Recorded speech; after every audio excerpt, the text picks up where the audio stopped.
My name's Conrad Mackenzie and I work for the New South Wales Business Chamber as the Chief Digital Officer.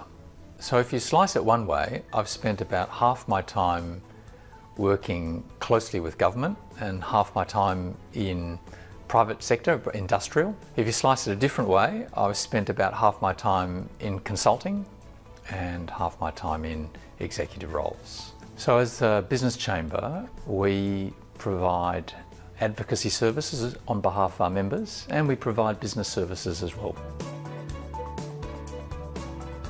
So you would expect with a name like the New South Wales Business Chamber, we are focused on New South Wales, which is certainly where we've started.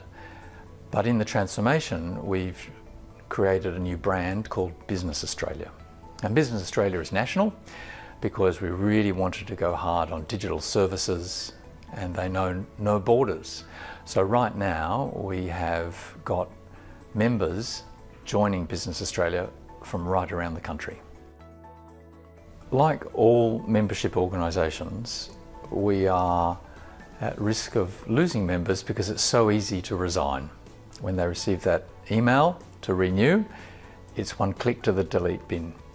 So we needed to reinvent the membership model, remove the commercial impediment of signing up, reinforce the existing membership offerings we had, and make it compellingly attractive to stick around.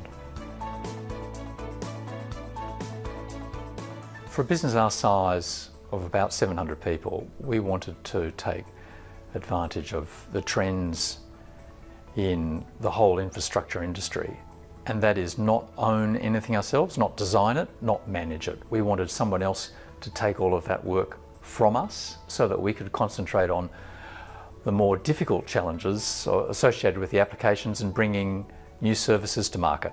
We chose AC3 for a number of reasons, the top three of which would be, firstly, we wanted an Australian-owned business. Being the New South Wales Business Chamber and Business Australia in the business of supporting Australian businesses, it was important for us to go to somebody local. The second was they needed to have the skills. They needed to have the right skills, very focused on the challenges we were facing in the infrastructure space. And the third was I really wanted an organisation that had a culture that I could work with, that I could truly partner with. We implemented a lift and shift and then optimise strategy. So we did that by firstly putting in place governance. Sounds dry, but essential and difficult to get right. And I then hired an outstanding project manager to work on our behalf inside my PMO with a small team. And the mandate was to do this in 6 months, or that was at least the stretch target, and we did it in 9. The standout result for me is being able to very quickly set up working from home for all our staff. The pandemic caught us towards the tail end of the project, and within a very short period of time we were able to set up working arrangements that really did satisfy people. They could take everything out of the office and work very productively from home. In fact, people think they've never been so productive. The second most important result for me is the reduction of P1 and P2 incidents, and that continues on a downward trend, so the stability of the environment continues to improve. And the third most important for me is the fact that I now have an evergreen technical environment where AC3 manage all of the components in that environment to a contemporary level, and I do not need to worry about refreshing it. My experience with AC3 has been characterised really by two things that are very important to me.